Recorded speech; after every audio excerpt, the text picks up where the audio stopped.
How have your lyrics and music changed at that time? Because I feel like, a lot of musicians feel they often write their best stuff in the worst times and the darkest times because it's raw, it's real. Like you can connect to people's emotions and people also feel that way so they can see themselves in your music. Right. How have you felt as you observe your music evolving and with the 2 new singles? Like, has that impacted the music, or do you feel you're writing from a place of always working on yourself and that's what connects with people? I think that I'm always working on myself. I was, just in the coffee shop an hour and a half ago. And I get the coffee and I go to the bathroom and I'm like, I just felt this wave of depression. And I'm like, like where is that coming from? I didn't find an answer. The darkness is always there. I don't have clinical depression by any means. I'm, someone that I would like to think is like relatively happy, but I do go through lows. I'm human. I'm going through this spiritual experience in this human form. But I felt this wave and I was like, I wonder if Jay ever feels this wave of depression, which I do want to hear if you do. Yeah. But I also had this thought of like, this is what creates art, right? If we were always just like this, or if it was just kept going up and it just got better and better until we died and then we're out here, it wouldn't be interesting. Like I need to feel those, moments of elation and translate that to music. I need to feel those moments of darkness. Sometimes it's self-inflicted. Sometimes it's just that wave that you don't know where it's coming from, but it's like this blanket of darkness over you and you're like, man, I got to fight through this right now. But it all makes great music. Yeah. It all makes great art if you channel it. Yes. But do you feel that? Yeah, I think I want to answer your question. There's some things I can relate to.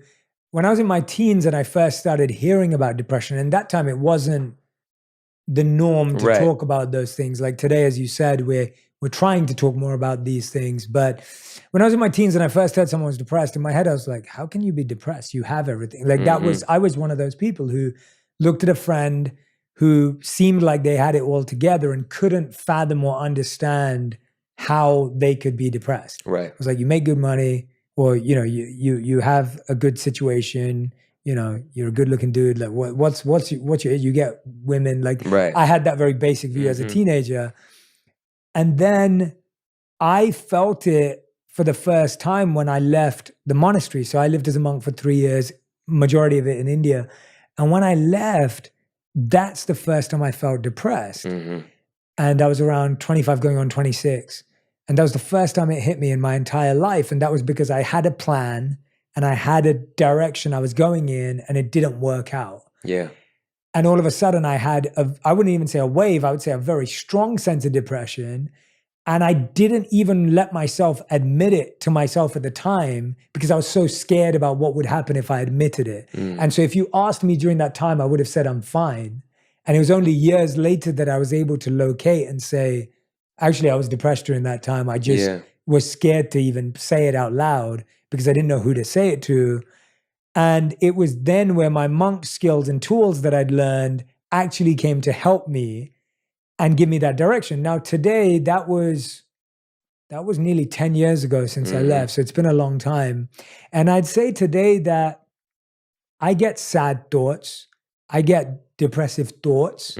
But it's two things. One is they don't last as long anymore because I've found a process and tools of what to do with them. And the second thing is I see them as useful. Yeah. As you said, as insight into what can be changed, transformed, grown, what work needs to happen. Right. So now they're not things I try and avoid or things I'm saying are bad or labeling them as negative. I accept that as a human, you will always have thoughts, but it's your choice what you want to do with them. And I've now learned skills and tools that allow me to process them differently than I would have 10 years ago. Right. And so it's not that you will never, I don't think there's anyone in the world who could never have a negative thought or a tough thought or a difficult thought, because the world is put in such a way that there's constantly conflict, there's constantly uncertainty. Right.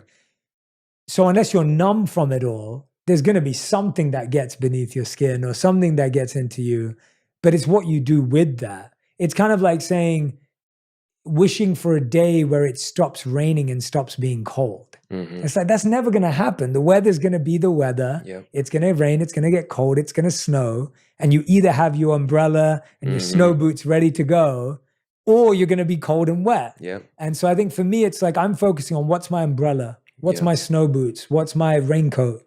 You know, what are those tools and habits and practices that help me through that? Does that make sense? 100%. Yeah.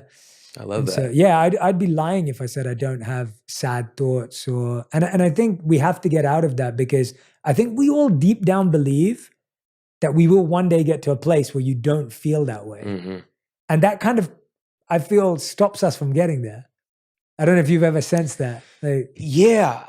We kind of think about getting over something. We both talked a lot about getting through stuff. Yes. And with it, but I feel like in society we have this idea of you're an addict and now you've recovered. Right. And you said I'm in recovery, and Yes. I'm guessing that's language that lasts. Yes, completely. Yeah.